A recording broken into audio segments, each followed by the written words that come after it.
wag nilala ng patuntik-tuntik pa. I'd like to welcome the founder and the managing director of ATD Travels. They're based in Manila and they started as a home-based travel agency. Okay. But last 2017, they finally opened a physical store. Later, we'll find out why he chose to jump from being a home-based travel agency to a travel agency na may physical location. So, he's actually one of the most driven and passionate entrepreneurs I've met. Kasi if you're an entrepreneur, hindi pwedeng mag-give up ka na sa first Yes. bounce pala. Kailangan akyat lang na akyat. So, let's all welcome Mr. Harold Atondo. Hi Harold, welcome to Lipreneur Insights. Diba? Parang Kita kayo ulit, long time. Siguro, kwento mo muna, how did you start this business? I understand you were a former employee then, Yes, diba? So, yes, exactly. employee to entrepreneur. Kwento mo siguro muna. Okay.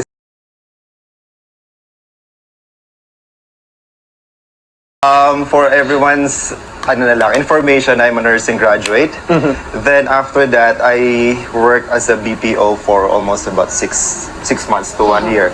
Then I went to Singapore as an OFW.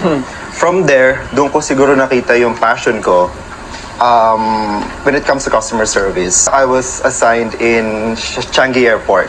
Okay. And we know that Changi Airport Of is the course. number one or the best Yeah. airport in the world. So part of our questioning to our clients every day is like, what is your experience with your flight? And how is your layover here? Just imagine every day kami nagtatanong sa kanila. Then all the sentiments are coming in. Like sometimes they say that, oh, the tour is nice, but I'm having problem with my delayed flights. I have some horror stories with my hotels. Then I got scammed on my online purchases. Then also they also shared the good and the bad side of their travel agents. So, nakita mo yung pain points ng Exactly. clients. Okay. So that's when I started thinking that maybe I could do something about it. Why don't I share this to people? Yeah. Para ma-experience din na talaga kung ano ba talaga yung right na service na deserve ng bawat clients. Oh, okay. And when I came back here to the Philippines, sabi ko, I can't think of any other business that is related to me, to my heart, na makakapagbigay ako ng extraordinary service or experience to every people I encounter with. You saw the opportunity for the travel agencies, kaya yun ang pinasok mo. Sabi nga nila, di ba, if you're passionate of something and crisis came in, Yes. opportunity actually comes out. Yes. And then Or pumasok come din yung strengths mo kasi medyo Yeah. customer-centric ka na to begin with and competitive.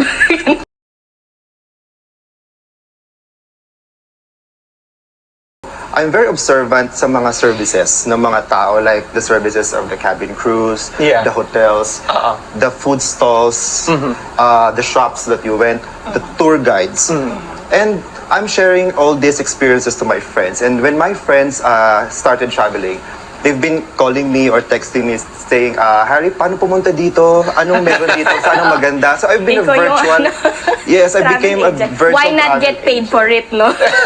yes, partly. Then second, pag may mga problems sila about their baggage, their lost baggages, the flights, ako yung nakikipaglaban.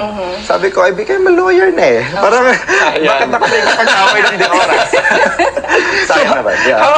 Naisip mo, maganda yun, no? From Yeah. your experience, tapos gusto mong i-share yung Yeah. world-class na service to other people. So, ang ginawa mo, since you're also very familiar with travel, you start your travel agency.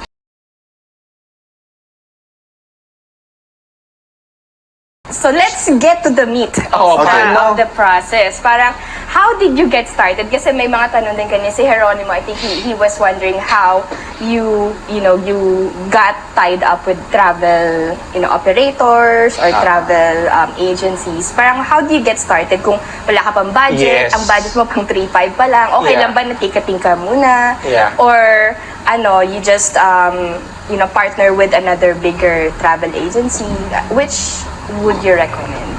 So, ang ginawa ko po is nag-start ako sa ticketing office. Okay. So, there's a big difference between a ticketing office, Okay.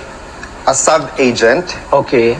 a full-service travel agency, and a tour operator. Sige, explain natin yon. Hindi namin alam yon. So, ano ang ticketing office, sub-agent, And, Okay. Sige. Full service agency.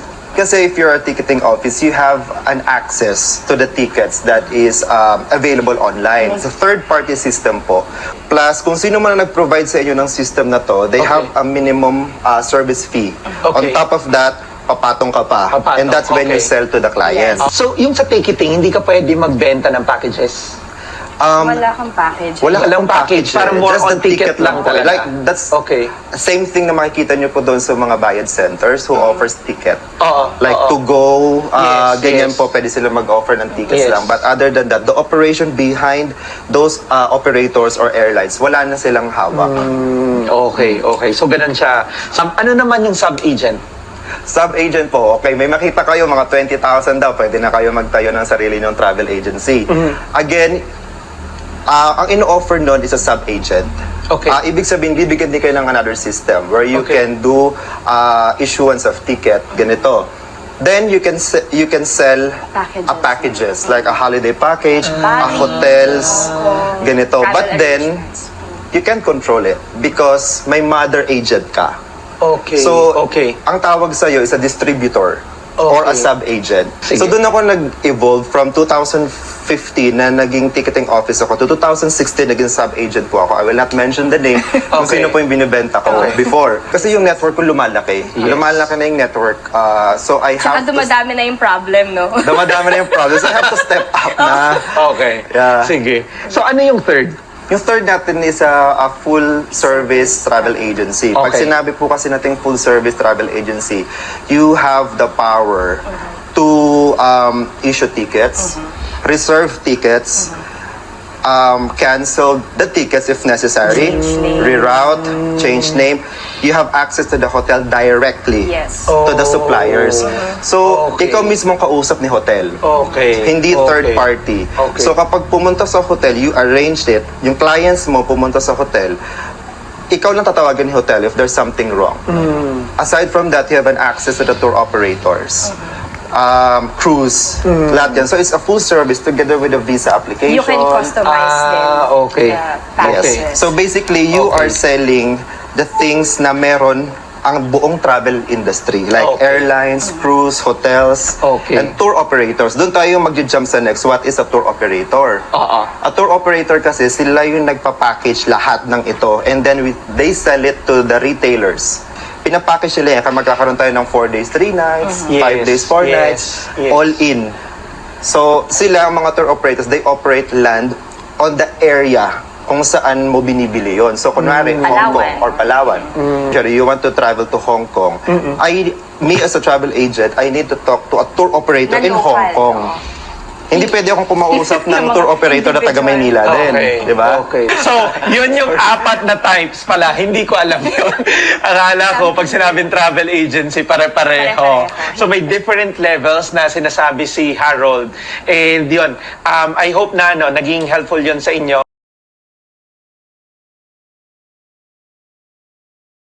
Actually kasi wala namang masama if you start slowly. Most important is you know the operation, you know the legalities of this operation, and you respect the industry. Kasi yun po ang pinaka-importante. Yeah. Nag-umpisa talaga ako as a ticketing office, then nasa transition na ako na I really want to have my own physical office kasi sobrang laki na ng demand. Like a lot of clients are looking for a physical office kasi isa doon sa mga naging pain points ko rin, experience ko remember doon na that I too. shared with Donna na I have this friend na gustong magpabook sa akin ng 6 na Japan. Yes. For Japan, it's almost about 40. 40. So 40 times 6, di ba? So, So, 240,000. yes, they want to to give me the money physically. Yeah. Wala akong office. Alam mo naman sa yeah. Philippines, cash. Sabi ko, I can meet you up in a coffee shop. Then I can issue your ticket right away. So, kaya. Pero ang problema, the trust. Yeah. Security Yes. issues. And so, sabi nung, dahil nga nagkaroon na rin sila ng experience before with a travel agency na tinakbo yung pera nila, they don't want to Yeah. repeat the same mistakes. Sabi ko, okay, I do understand you. But of course, syempre, para sa akin, masakit yun, not because of the money, it's because I failed to give my service. Yeah. Yes. Na nag-expect sila sa akin na kaya kong i-cater yun. And the second thing is yung nag-refer. Yung nag-refer na, si Harry kaya yan. O doon ka kay Harry kasi bibigyan ka ng tamang service. Pero I failed on that part. So yun yung nagbigay sa akin ng pulling factor na okay, Go from sige, home base go to ano. from home base, from online to office talaga na dyan ka. Yeah. Na hindi, So it gives you credibility din, no? Yes, So, wet. yes, get your feet wet. Tapos once medyo okay na, you have growing number of clients, then you can get a physical location para mas komportable sila. Siyempre, na mag-hand over sa inyo Yes, ng pera actually. na...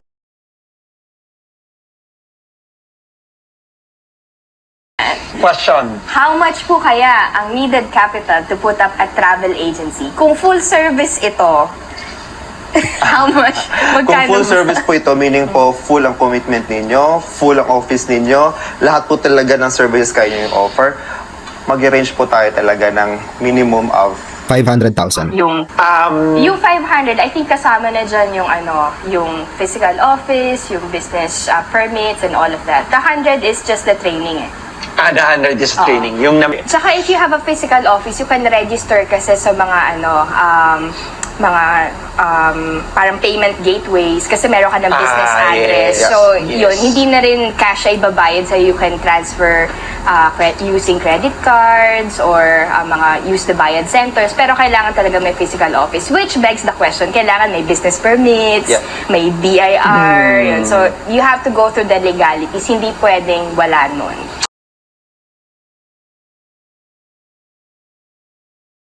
So yung Okay. ibang nakikita nyo po ng mga 3525, networking. Ah, Pinasok nila yon na okay, parang, okay, with your 25, pwede ka na mag-book ng ticket. Wala pong ganun. We okay. are dealing with people po. Wag po tayo, hindi po ito commodity na sapatos Thank or a cellphone na kapag mali ang size or defective, merong return and exchange policy. Dito walang ganun. Walang ganun. Once you create a mistake on booking, Yan. is the time of the client ang maapektuhan. Yung psychological effect nito is malaki.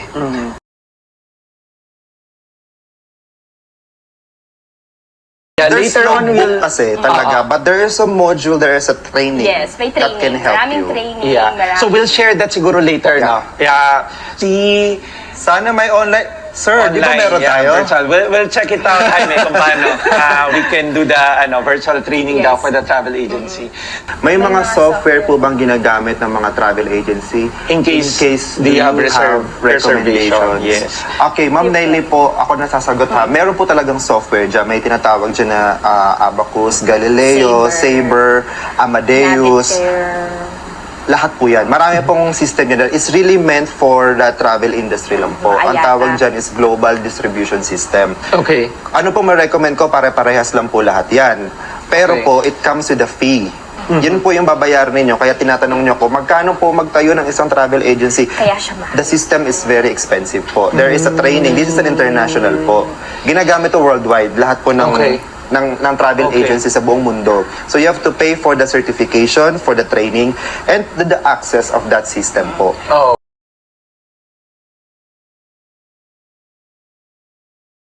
A lot of people do shortcut methods. Yes. And that's where they fail at. So, ang nangyayari po nun is they manipulate the whole system. And doon nagkakaroon kasi ng loopholes. It takes a lot of time to get clients. Pero pag nagkamali ka, can be bankrupt or they can sue you for doing scam or Yeah. or doing the wrong thing Yeah. na hindi dapat talaga sa industry. That's why I always emphasize this to all my co-travel agents to respect the industry really and know the ethical way of how to do this business. Yeah. So,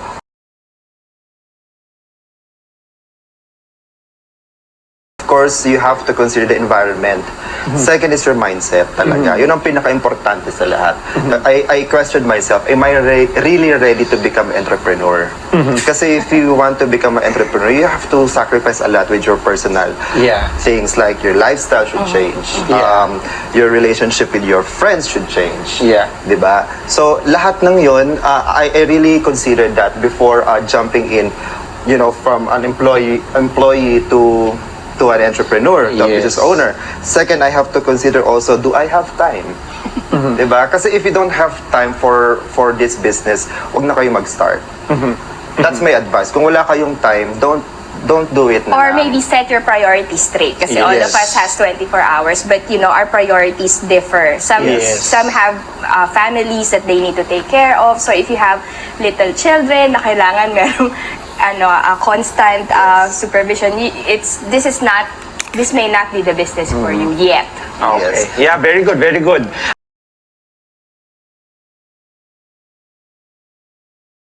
So, how do you earn? How do travel agencies or kaya ticketing agents earn? For the full-service travel agency po, Yeah. paano kami kumikita Paano doon? kumikita? Ganito po yun. Since we have a direct relationship and contact with the suppliers like the tour operators, the hotel, the airlines, we can get a contracted rates. Yes. Okay. So for example, ito po is yung published rate nila. Ito yung binibili ng masa. Kunwari 10,000 yun. 10,000 pesos po ang presyo ng isang room. For example, if you book on this ABC hotel. Dahil meron kaming contract sa kanila, contracted rate, we could probably get it 10 to 20% cheaper. Some hotels give really big ones if volume Pag buyers na. volume, yes. Okay, okay. They call it an industry rate. Kasi kung ako rin naman si hotel, I will give you a better rate dahil I know na meron ka pang repeat purchase. Yes, yes. Then add on a little bit for service Okay. fee. So mayroon ka ng markup pero ka pang commission. Okay. Sige, so recap ko lang. Yung travel agencies naman, they get a contracted rate na mas mura than the published rate ng mga hotels. So, meron silang kita doon. Tapos, pwede pa rin magdagdag ng service fee, etc. Yes. Tsaka may mga back-end sales pa dyan, sir. Yeah.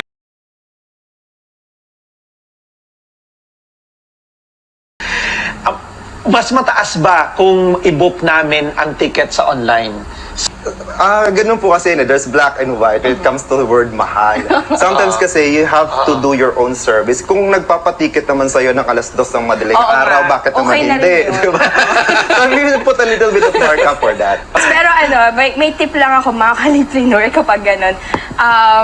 Always have your clients pay you before the flight. Kasi mahirap maningal after. Diba? Yeah, after the Yeah. flight, yes. Yun. Yeah. So, trust is okay, but since you're a business owner na, kailangan responsible ka rin sa business mo. So, pay muna bago mag-fly. Yeah. To answer that in technicality po, there's a limitation po kasi kung ako as an individual booking for myself. Okay. Diba? Anong limitation niya? Ang limitations kasi I can only book 2 to 3 to 4 person ng isang upuan, ha? I mean, isang booking period. Ganon. So, if I see this 799 seat sale, di ba? I'm trying to book 10 packs. Hindi Definitely papasok mag-error po yun. Hindi siya papasok. Ibig sabihin, yung limitation ng power ninyo. Kasi kung everyone can book, bakit pa kami nag-exist? Yes. Di ba? Yan. So, bakit pa kami nag-exist? So, there is a power in our system that we can book 15, 24, 100 clients. At the same price. At the same price. Uniformity ang tawag doon. Na hindi pwede na mauna to, siya muna ibubuko ng Yeah. itong presyo. Yeah, yeah. And walang error. If there's an error, hindi nyo po pwedeng ibato yung monitor ninyo. Kami po ang tawagan ninyo. Bakit tayo mag-book? Yes. Bakit ba We'll kayo help mag-go you through? out. Yes. Okay. So, yun po yung limitation siguro masabi ko. Kasi ang explanation ko kanina is, booking online is the same as booking with us din Yeah. talaga. Nagdi-differ lang po yan sa service fee na ibibigay sa inyo online. Okay. Tsaka sa amin. Pero po, when it comes to seat sale, hindi po kasi lahat ng seat sale is kasama kaming mga travel agents. Kapag in fairness naman po sa mga airlines Okay. and to all the Okay. consumers po, pag sinabi po ni Cebu Pacific, sinabi po ni PAL na seat sale online, ibig po sabihin para sa inyo yan. Yes. Huwag niyo po kayong humingi sa amin, may Wala mura ba sa kami inyo? nun, oo. Wala po kami nun. Okay. Kasi para sa inyo yon. Now, kung meron man po kaming ni-release as a travel agency, nag-announce po kami, we have a seat sale na ganito. Ibig sabihin, yun naman po ang binigay sa amin ni airline na parang kayo mga travel agents, sell this of this amount. Sa inyo lang to. Or Exclusive for we travel buy it ahead of agency. time. We block Okay. it. Yes. Okay. So, meron pa lang, for example, sina Cebu Pacific, meron silang specific sale na online Yes. lang, na in a way, hindi available sa travel agencies. So, parang direct to consumer to, direct to user. D2C. Yan. Tapos, meron din silang ina-allocate na sale na para sa travel agencies lang. Example nun, sir, Okay. piece of fare. Oh, okay. So, yung Wag piece of po fare... kayong tumawag sa amin. Okay. No, kasi ang piece of fare po kasi, price of your seat itself na binibili mo is Is piso. piso, The rest okay. of the fees is mapupunta sa airline, fuel, taxes. So hindi po talaga kami pwedeng sumali doon kasi there's no room for us to get wala a little nang bit of, service fee pa. Kasi Baka 25 centavos. wala rin po eh. So, yeah. Okay, Just to make clear po Yeah, that's I think great clarification, no? Kasi yun, hindi ko din alam na ganun pala siya. Merong mga specific lang pala for us as consumers, meron din for travel agencies.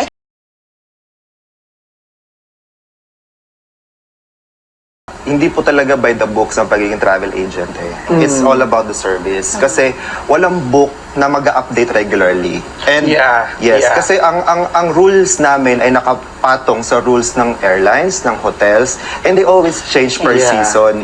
So meron tayong tinatawag ng mga peak days, may mga surcharges sa ganito. So yung mga rules doon, terms and conditions, varies from different institutions.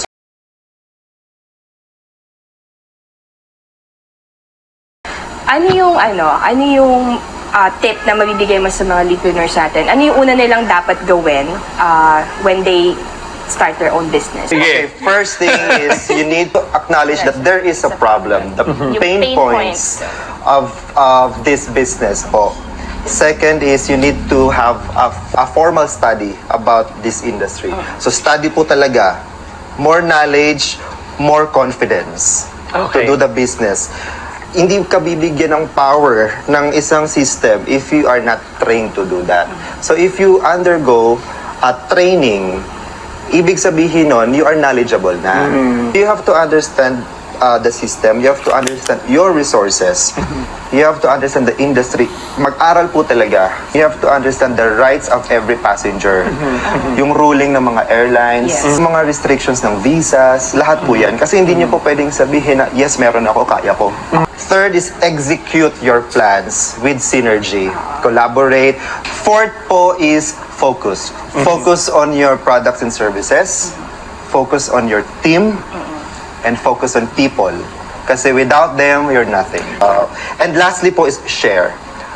Kung ano man po ang meron ako ngayon, I'm sharing it with everyone. And share this video po para po may ma-encourage kayo. Baka mamaya meron naliligaw ng landas or may gustong sumama sa industriya natin. Share your helping hands and heart to fellow travel agencies and share a good service to your clients. Yes, and we also want to learn from you. Okay, nice. Very Focus on people talaga. very good advice, 'di ba? And study the industry kasi nga very dynamic siya, 'di ba? May maraming mga ins and outs. So better to get your feet wet before really going full blast to becoming a travel agency.